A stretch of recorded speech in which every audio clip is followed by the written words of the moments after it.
Hello friends, आप लोगों ने देखा अपन ने 28 तक फिनिश किया था हमारा फंडामेंटल राइट्स। अब हम आगे का स्टार्ट करते हैं। हमारे आगे का है कल्चर एंड एजुकेशनल राइट्स, यानी संस्कृति और शिक्षा संबंधी अधिकार, जिसके अंदर 29 है protection of interest of minorities, 29 article, अल्पसंख्यक वर्गों के हितों का संरक्षण। 30 है right of minorities to establish and administrator educational institutions, शिक्षा संस्थाओं की स्थापना और प्रशासन करने का अल्पसंख्यक वर्गों का अधिकार।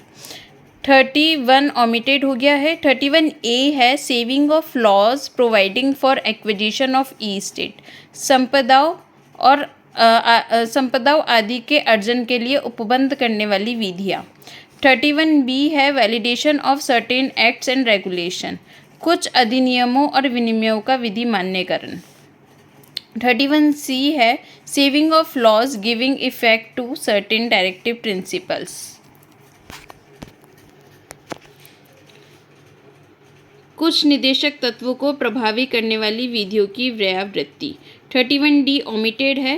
29 है। अब देखो अपन ने पता कर लिया किसके अंदर क्या है। अब हम इसका शॉर्ट फॉर्म देखते हैं। 29 माइनॉरिटीज़ को बचाओ। 30 माइनॉरिटीज़ युद्ध खुद की इंटरेस्ट के अकॉर्डिंग या धर्म या भाषा पर आधारित शिक्षा संस्थान खोलने में सहायता प्रदान करो, भेदभाव मत करो। 3144 कॉन्स्टिट्यूशनल अमेंडमेंट एक्ट 1978 द्वारा ओमिटेड हो गया है। 31A है ई स्टेट से रिलेटेड लॉज को सेव करो। ये इसको इंसर्ट किया था first constitutional amendment act 1951 section 3 के द्वारा। फिर 31B है एक्ट्स एंड रेगुलेशन को वैलिडेट करो। ये इंसर्ट हुआ था first constitutional amendment act 1951 section 5 के द्वारा। फिर 31C है डीपी को इफेक्ट करने वाले लॉज को सेव करो।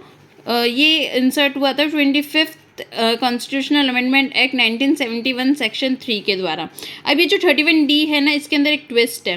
क्या है इसके अंदर? जो 42nd अमेंडमेंट है अपना 1976, उसके अंदर इसको ऐड किया था। 42 वाले के अंदर इसको ऐड किया था और 43 कॉन्स्टिट्यूशनल अमेंडमेंट एक्ट 1977 के अंदर इसको रिपील्ड कर दिया। तो गाइज़, आपको अगर मेरी वीडियोस पसंद आ रही है, आपको ये शॉर्ट फॉर्म्स पसंद आ रहे हैं, तो प्लीज़ मेरे चैनल को सब्सक्राइब करें, लाइक करें, शेयर करें, कमेंट करें।